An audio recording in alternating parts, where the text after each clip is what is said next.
Well, hello and welcome to another episode by Financial Earning.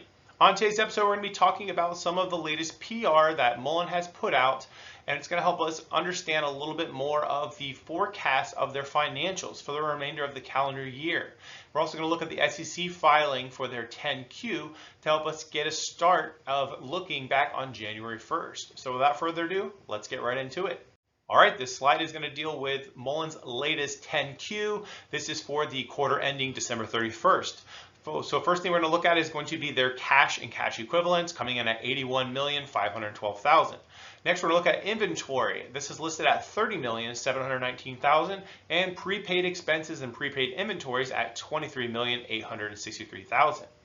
So going on to the center section, we're going to talk about their operational expenses. That had a total of $59,404,000, and that was for the quarter ending of, again, December 31st. So looking at those two categories, we're going to have the current assets minus the restricted cash at $136 million, and we're going to have a loss of operations at $19.8 million, and that is a monthly loss.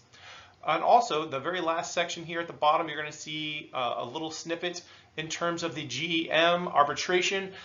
So there was a request by arbitrator to put a total of $24,114,000 into an escrow account, and based off of the latest lawsuit that Mullen had ongoing, the judge decided to not stay the arbitration, to let that proceed. So Mullen will be putting this specific amount of money into an escrow account in the month of May. So as we go along, just remember these specific filings, and you'll see this on the budget item that I have at the end.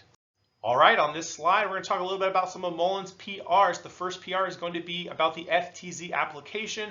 This was filed on March 25th, 2024, with an expected determination within 30 to 90 days. I went ahead and stayed conservative, and I'm assuming a 90-day period. And what that would look like is a total of $10 million for the remainder of the fiscal year 24. So I went ahead and extrapolated out that $10 million month to month to kind of see what that would look like on the budget slide, which will be coming up next.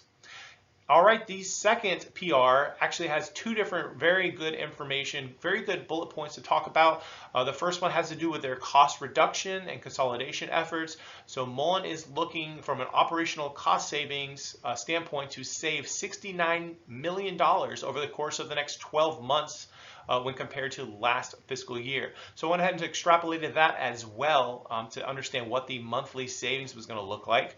And then the second item, the second bullet point that I think is important in this PR is the notation that Mullen will be having 100 commercial EVs sold in the month of April by Randy Marion Automotive. So this is going to be our first look into actual revenue that we are aware of. This has to do with both the Class 1 vans and the Class 3 trucks. So I went ahead and took liberty of using about a 50-50 mix, and my assumption is every vehicle sold is going to be about $50,000. So we're going to see that broken out again as part of this budget line.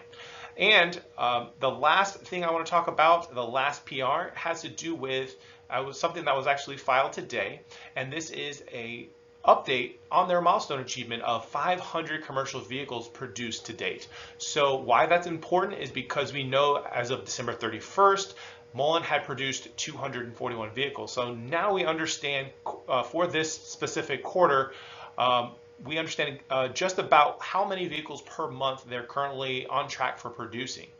On top of that, there is some information about units expected to sell in Europe, about 800 of those.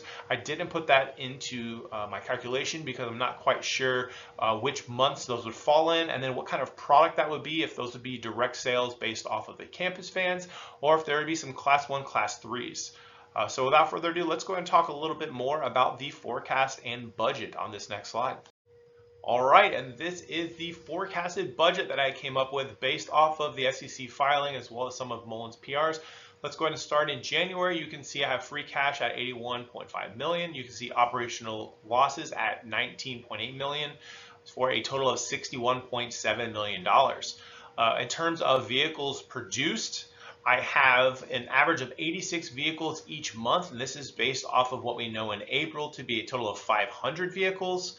I have in the month of April starting the cost down initiative of $5.8 million each month. And then I have the initial sales of $5 million. And this is, of course, taking the 100 vehicles using a $50,000 average between the Class 1 and the Class 3. All right, one other thing I wanted to point out is going to be the vehicle sales. So what I'm assuming is this 86 vehicles per month is going to have a sale amount of $4.3 million.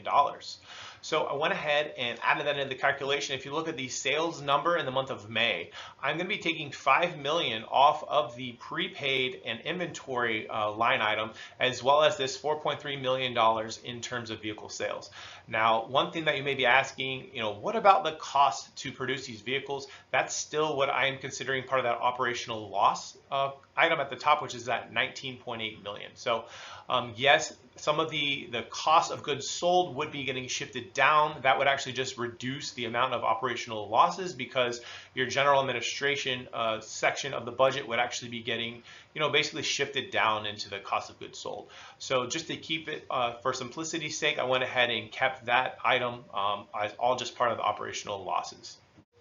You're going to see the vehicle inventory kind of shifting month over month, and that is dependent on both the vehicles produced as well as the number of vehicles sold. And then you're going to see in the month of May, the arbitration amount of $24.1 million coming out. You're also going to see the FTZ in the month of June at $1.43 million. So with all that information, if you extrapolate that by the end of the year, Mullen is going to have a total of still 14.5 in inventory and prepaid, as well as 3.45 in terms of cash and cash equivalents. Now, what this does not include is any battery sales. This does not include any of the European or any of the other market sales in terms of maybe campus vans or whatever that would look like. The other assumption I made, you can see an additional second shift getting added in the month of May. I have $1.5 million for that budget. And then I actually have in the month of June, basically one full month in May for training, and then the month of June to actually start to see the impact in terms of production numbers. So I have the production going from 86 vehicles a month to 150 vehicles a month. Again, that's the second shift kind of coming online and becoming operational. So I think that this is very important. This is just my, my guess as to what some of these numbers would look like. I just wanted to share with you all, I took the SEC filings, I took the PR, kind of just put this together, and then I made some assumptions from an operational standpoint, what Mullen would need to do to be able to sustain the rest of this calendar year. All right, that concludes the video for today. If you do like what you heard, please consider liking this video, subscribe if you haven't already, leave me a comment, let me know your thoughts. Like I said, this is just my guess based off of some of the information we received, plus what I think is going to be important that Mullen continues to be aggressive on, which is going to be the number of vehicles produced and the amount of vehicle sales. So I think those two key factors are going to be very critical for Mullen's success for the rest of this calendar year. And with that said, I hope you all have a great rest of the day, and I'll see you on the next one.